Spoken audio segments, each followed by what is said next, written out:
Witajcie moi drodzy widzowie, recenzja gry Viking Frontiers, czyli gra, która przenosi nas do nordyckiego świata. Naszym zadaniem jest nie tylko rozbudowa osady, wykonywanie zadań, ale też eksploracja nieznanych terenów oraz można powiedzieć, że dbanie o przetrwanie mieszkańców. Choć szczerze mówiąc, poziom wyzwania bywa tutaj bardzo niski, albo sięga już powiedzmy delikatnie podłogi.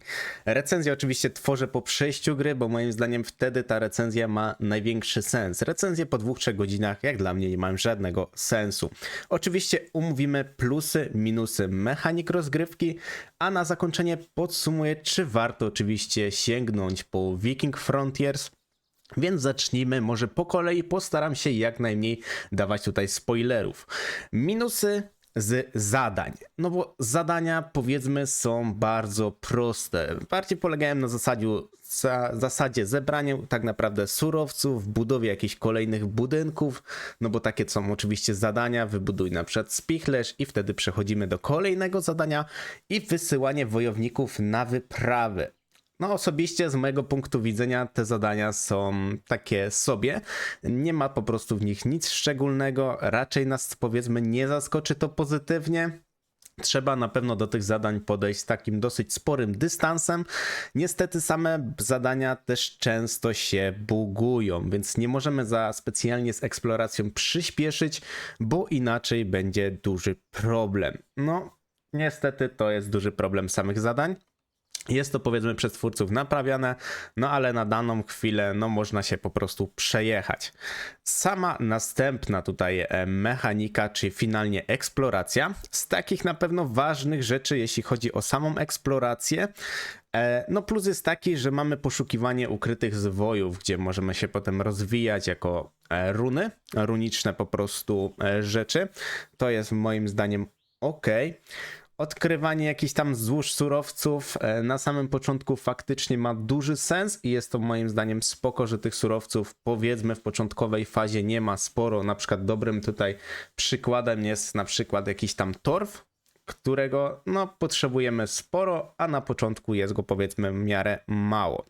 Ale jest też niestety bardzo duży problem z eksploracją i jest to spory jak dla mnie minus, bo w późniejszym etapie te tak naprawdę surowce, których powiedzmy na początku jest ciężko dostać, no potem jest ich bardzo, bardzo dużo i no minus jest taki, że nie ma sensu eksploracja, zbieranie tych surowców, nie ma jakby poukrywanych dodatkowych jakichś tam rzeczy, no i mało rzeczy jest w ogóle do znalezienia, więc to moim zdaniem jest duży minus.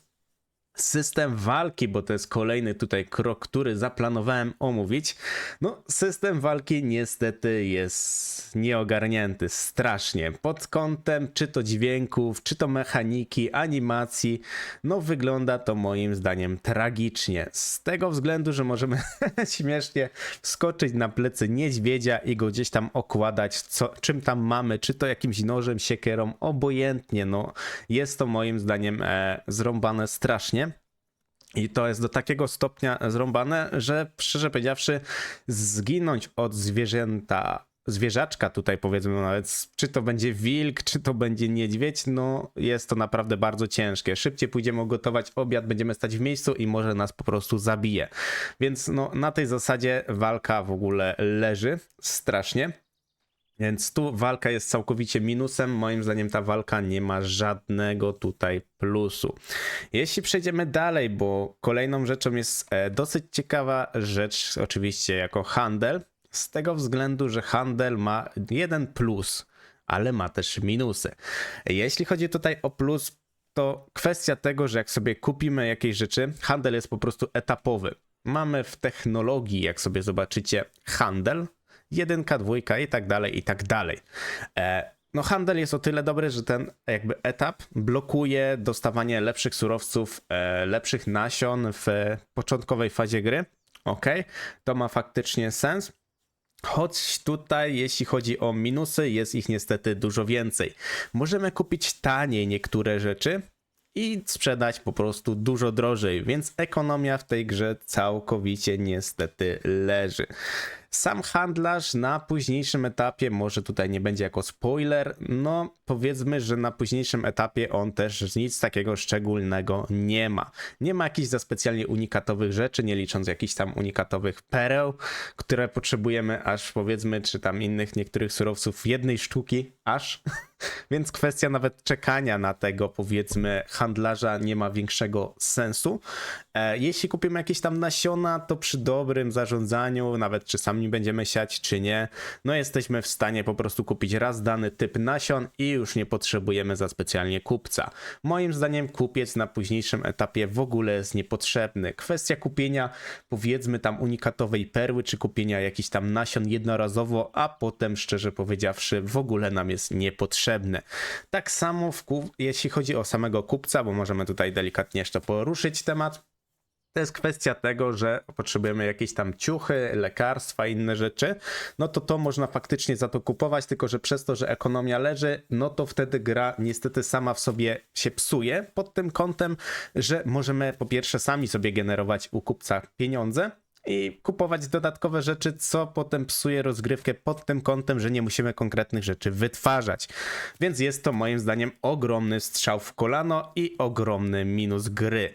No bo gra, która powiedzmy opiera się na zasadzie zdobywania, eksploracji, zarządzania ludźmi, potrzebami ludźmi, no to jak możemy wszystko kupić, no jaki jest w tym po prostu sens? No nie ma to po prostu moim zdaniem żadnego sensu. Zarządzanie osadą wyprawy. Może najpierw omówimy wyprawy, bo to jest temat tabu, z tego względu, że mamy możliwość wyprawy. Nie będę tutaj spoilerował, jedynie pokażę tylko jedną rzecz. Jeśli chodzi o wyprawy, jeden ogromny minus, że po wczytaniu gry, po wyjściu z gry, no niestety mapa się buguje i musimy wysyłać na pierwszy etap wypraw kolejną ekipę, żeby mapa nam się odbugowała. To może nie będę tego pokazywał, bo nie chcę wam tutaj za specjalnie robić większych spoilerów. Więc no, wyprawy wojowników są bardzo słabe pod tym kątem. Na pewno plus powiedzmy do tych wypraw, no zasada tego, że musimy faktycznie przygotować jakiś ubiór, jakieś tam porządniejsze wyposażenie, mamy szansę porażki powiedzmy w danych wyprawach. Choć dużym minusem jest też niestety, muszę to powiedzieć, we wyprawach na późniejszym etapie, no czas tych wypraw jest dosyć długi i potem odczułem coś tego typu, że no powiedzmy mają wyprawę na 3 dni, i na późniejszym etapie przez 3 dni nie ma za specjalnie co robić, bo powiedzmy nie ma tu aż tylu rzeczy, żeby sobie znaleźć zajęcie na pełne 3 dni. A jeśli chodzi o naszego tak naprawdę bohatera, na przykład jego życie, czy tam odżywianie, wypoczynek, no powiedzmy starcza na dosyć długo, więc też nie musimy co chwilę się kłaść, żeby wypoczywać. Więc moim zdaniem jest to takie przeciąganie niepotrzebne gry, czego ja osobiście strasznie nie lubię w grach, bo gra powinna powiedzmy wciągać, ale bardziej w pozytywny sposób i no powinniśmy mieć więcej rzeczy do robienia. Zarządzanie osadą, bo to jest w ogóle dla mnie hit. Z tego względu, że no niestety zarządzanie osadą moim zdaniem to jest jeden w większości największy minus tej gry. Z tego względu, że chociażby, o tutaj mamy piękne pokazane, że mamy surowce zapełnione i te surowce nie są przenoszone automatycznie do magazynu. Co za tym idzie? Automatyzacja niektórych rzeczy, jak nie wiem, wytwarzanie desek, skurowanie, jakieś tam różne rzeczy, no nie ma w ogóle szans na to. Moim zdaniem powinno to być wykorzystane jak w większości gier tego typu, czyli po prostu ile zbierze, tyle przerzuca. Można powiedzmy dekoracyjnie zostawić taki wygląd tego, że faktycznie jak tam jest tego więcej, to ok. No ale na tej zasadzie wygląda to tragicznie niestety i moim zdaniem to jest największy minus tej gry. Z tego względu, że potem wychodzą same chocki klocki za przeproszeniem i chociażby jak wytwarzamy, nie wiem, pasze dla zwierząt, no to wtedy zdecydowanie zwierzęta nam umierają, bo rzeczy nie są automatycznie przerzucane. Dodatkowo, jak sobie zauważycie, jeden wielki bóg to są niestety nasi osadnicy. Po pierwsze, nie ma animacji, że oni w ogóle za specjalnie pracują.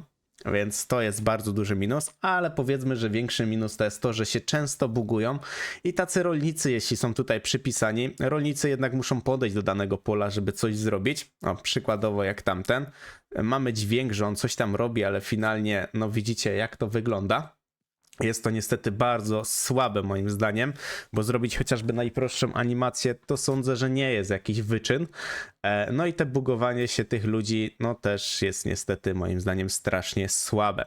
Jeśli chodzi jeszcze tutaj o zarządzanie osadą i pracą naszych osadników, problemem jest dosyć sporo bugów pod względem, że chociażby taka garbarnia, jeśli wyjdziemy z gry, resetuje się przeważnie produkcja, choć widzę, że tutaj zostało to delikatnie poprawione, bo nawet się produkcja nie zresetowała. Więc widzę, że twórcy starają się tutaj niektóre rzeczy faktycznie poprawić, co jest dużym plusem, choć o tym jeszcze o twórcach to ja tutaj sobie zostawię parę minut, żeby omówić więcej rzeczy odnośnie twórców, więc nie będę tutaj na razie zdradzał tego. Niestety dużym minusem zarządzania jest kolejkowanie w danych powiedzmy rzeczach, z tego względu, że możemy sobie ustawić daną powiedzmy liczbę, ile ma być wyprodukowanych rzeczy z limitem magazynu. To jest powiedzmy ok, ale minusem jest też to, że jeśli narzucimy ileś tych rzeczy, powiedzmy największym powiedzmy minusem w kuźni jest tego typu to, że narzucimy powiedzmy 10 różnych rzeczy do zrobienia, to oni niestety nie będą produkować tego, na co mają zasoby, tylko będzie kolejka stała na zasadzie tego, że powiedzmy, że teraz jest kill off, uzupełnianie zasobów i oni nie będą produkować kolejnych rzeczy. Kolejkowanie jest tu zdecydowanie zepsute, ten system moim zdaniem jest całkowicie głupi i niestety nie jest to moim zdaniem w ogóle dobre rozwiązanie i ten system całkowity jest do zmiany. Tak samo jeśli mamy na przykład 2-3 osadników zatrudnionych w danym budynku, niestety oni będą dosyć źle pracować. Czasem się zdarza tak, że jak mamy 3 przypisanych pracowników i mamy surowce na 3 zlecone rzeczy, no to niestety wykonują 2, co niestety przekłada się na to, że jednego pracownika powiedzmy tracimy, ale jak nie dodamy 3 pracownika, to nie są robione 2 rzeczy. No i jest to moim zdaniem strasznie zagmatwana mechanika. Twórcy moim zdaniem sami się przy tym strasznie zakręcili i jest to moim zdaniem całkowicie do zmiany. Jeśli chodzi tutaj o mechanikę wytwarzania zbroi, broni, no powiedzmy, że ta mechanika jest w miarę ok. Minusem na pewno jest jedna rzecz. Chociaż pokażę jeszcze powiedzmy plus już przy tym wytwarzaniu, że jak weźmiemy sobie daną sztabkę, mamy powiedzmy tą animację, że on coś faktycznie tutaj kłuje. To powiedzmy, że jest moim zdaniem ok. Minusem jest niestety stół, chociażby z tego względu, że jak robimy coś na stole, no to jak naciśniemy 2 razy, mając powiedzmy surowce na 2 rzeczy, to jedna rzecz będzie lewitować i będziemy mogli ją oczywiście zebrać z tego stołu, a druga rzecz po prostu zniknie jak nasze surowce z drugiej rzeczy, więc to jest moim zdaniem straszny minus.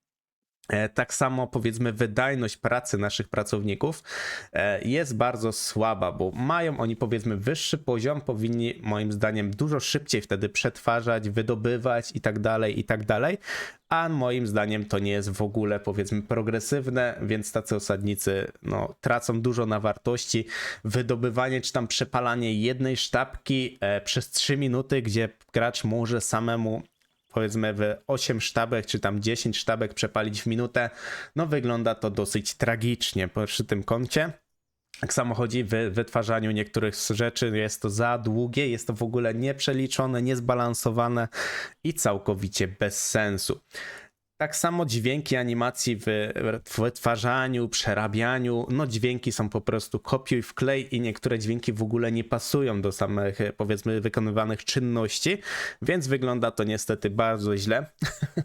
Przejdźmy w takim razie może do dźwięku i muzyki. No właśnie, dźwięk może faktycznie tutaj jakiś słyszycie, bo powiedzmy, że całkowicie tego nie wyciszyłem, choć z drugiej strony no nie ma czego za specjalnie słuchać. Z tego względu, że mamy dźwięk otoczenia, są jakieś tam ptaszki, nie ptaszki, coś tam powiedzmy słyszymy, tak samo przy zbieraniu też mamy powiedzmy jakiś tam dźwięk.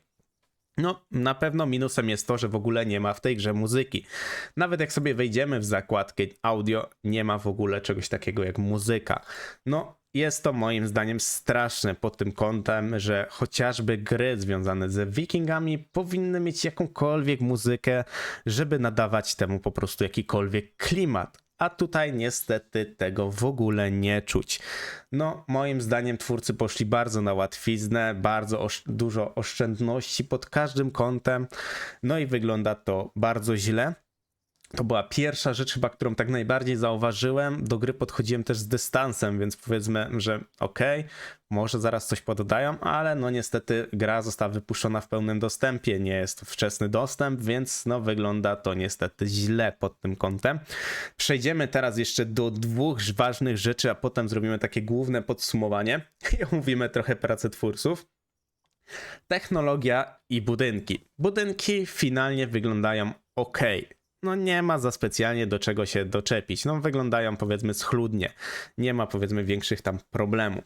Technologia, czyli odblokowywanie konkretnych rzeczy w konkretnych etapach gry, no jest w miarę ok. Może tych budynków nie ma za dużo, co jest troszkę minusem i tak samo powiedzmy, że zrobili powiedzmy magazyn pierwszy, magazyn drugi, a spichlerz z nazwą, jak dobrze pamiętam, chyba 1.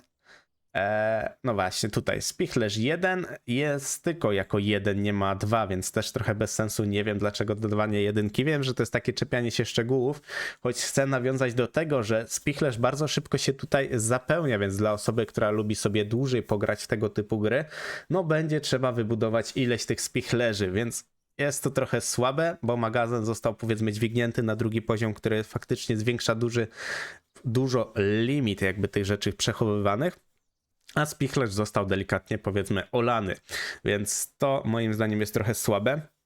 Same tutaj budynki, no mogłoby być po prostu ich więcej, mogłyby być jakoś ciekawiej rozbudowane, choć mogło być moim zdaniem zdecydowanie gorzej, więc tutaj powiedzmy, że można to powiedzmy utrzymać czy nie jako plus, nie jako minus, po prostu tak pośrednio i tyle. Jeszcze system zwierząt został, bo to jest bardzo ważny temat, z tego względu, że są plusy i minusy. No plusów może powiedzmy delikatnie jest mniej, no minusów jest zdecydowanie więcej, ale one też nawiązują do tego, co było mówione troszkę wcześniej. Z tego względu, że jeśli chodzi o same zwierzęta, no powiedzmy, przejdźmy najpierw do plusów. Sama hodowla, same powiedzmy tutaj plusy, no to powiedzmy, że kupimy sobie byka, albo może nie. Inaczej. To będzie najlepiej pokazać po prostu na samych owcach, bo owce są tutaj ważne i owce są dosyć ciekawe pod tym kątem.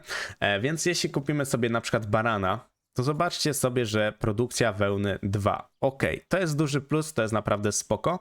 A jak kupimy na przykład owce, to mamy 1 mleka, 1 wełny. Więc to jest powiedzmy, że plus, że można sobie powiedzmy przydzielić, że jeśli potrzebujecie sporo wełny, no to kupujemy same barany. Jeśli potrzebujemy pół na pół, to można sobie kupić powiedzmy trochę owiec, trochę baranów. To jest powiedzmy plus, że chociażby nie ma na zasadzie, że baran i owca produkują wszystko to samo w tych samych ilościach. Więc to jest powiedzmy ok.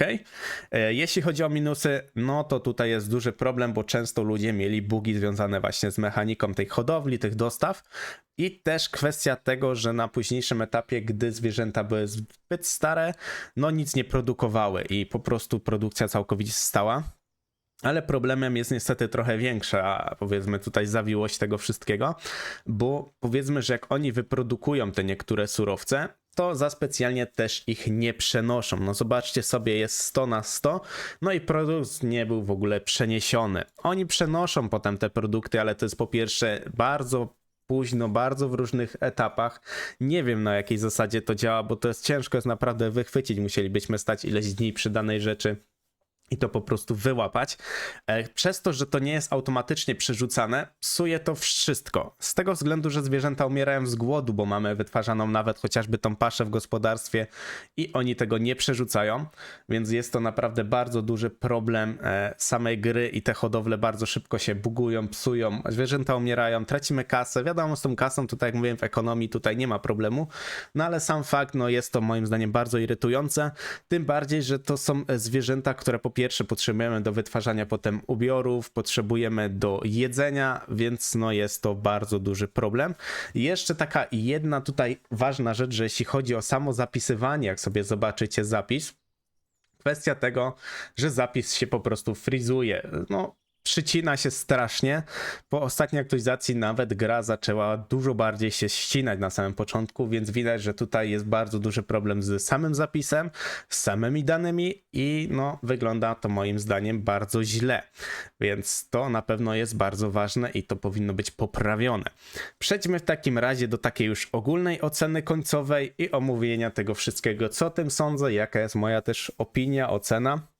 Więc na początek zacznijmy może od tego, że gra ogólnie mnie wciągnęła. To był powiedzmy taki delikatny plus do gry. Jak kupowałem oczywiście grę, podchodziłem z takim bardzo dużym dystansem, więc powiedzmy te bugi na początku mnie tam za specjalnie nie raziły. W późniejszym etapie, no może były już bardziej rażące z tego względu chociażby wypraw, które blokowały fabułę. Powiedzmy, fabuła to jest w ogóle hit sezonu, ale nie będę tutaj specjalnie tego zdradzać. I to zaczęło być powiedzmy irytujące, przeciąganie gry to też jest zdecydowanie duży minus. Ja osobiście sądzę, że twórcy w ogóle nie testowali tej gry, bo to bardzo było widać. Ta gra w ogóle nie powinna być wypuszczona jako pełnowartościowy produkt, bo osobiście nie jest to pełnowartościowy produkt z taką ilością błędów, nawet podstawowych błędów. No jest to naprawdę moim zdaniem duże zniechęcenie dla graczy i pewnie większość osób jak kupi tą grę po 2-3 godzinach się po prostu załamie. No i się za przeproszeniem wyleje po prostu gnój na twórców, no ale jest to niestety uzasadnione tym, że no powiedzmy, że teraz są takie czasy, że my jako gracze testujemy te gry dla tak naprawdę twórców. Tylko to też nie powinno wyglądać na tym, że ktoś wyrzuci byle jakiego klopsa, a my to mamy kupić i testować. Tym bardziej, że powiedzmy, no w naszym kraju nie zarabia się milionów, żeby kupować co chwilę gry po 70 do 200 zł, więc no nie oszukujmy się, że jest to bardzo słabe ze strony twórców. Ja osobiście sądzę, że ta gra nie powinna mieć większej opinii, oceny jak 5 na 10. Sądzę, że to jest moja opinia taka dosyć dużym plusem. Powiedzmy, że gra oferuje minimum 30 godzin gry. To jest takie minimum, jeśli wszystko fajnie zaplanujecie, więcej powiedzmy potem prześpicie. Jest to przeciągane przez wyprawy na pewno, ale do samej gry można powiedzmy nawet 50-70 godzin spokojnie przysiąc na spokojnie sobie rozbudowywać tą wioskę, uzbrajać tych ludzi. I powiedzmy, że to jest naprawdę ok. Bardzo dużo niestety bugów i powiedzmy takich czasem utrudniających w ogóle podstawowe granie, więc to jest moim zdaniem straszny minus. Jak dla mnie gra powinna być po prostu wczesnym dostępem. Ewentualnie gra jeszcze powinna w ogóle nie być wypuszczona do sprzedaży, bo jest gra po prostu nieprzetestowana. Co mogę więcej powiedzieć? No osobiście, jeśli chcecie sobie pograć w grę, gdzie powiedzmy zbieracie surowce, trochę sobie rozbudujecie wioskę, to dla tej osoby faktycznie ta gra się przyda. Jeśli jesteście bardzo nastawieni na system walki, zadań, fabuły, no to zdecydowanie musicie odpuścić tą grę z tego względu, że no fabuła tutaj w ogóle nie powala, fabuła jest bardzo prosta, jest czasem zbugowana, więc tutaj no niestety fabuła leży pod tym kątem. Do gry trzeba podejść z bardzo dużym dystansem, bez nerwów, bo inaczej po 2-3 godzinach może was gra po prostu mega szybko odrzucić i będzie wyglądać to po prostu tragicznie. Taka jest moja opinia, takie jest moje zdanie. Mam nadzieję, że o niczym nie zapomniałem. Trochę tych punktów tutaj było, ale wydaje mi się, że to jest powiedzmy dosyć dobra recenzja, więc dzięki za oglądanie i do następnego. Cześć, cześć, cześć!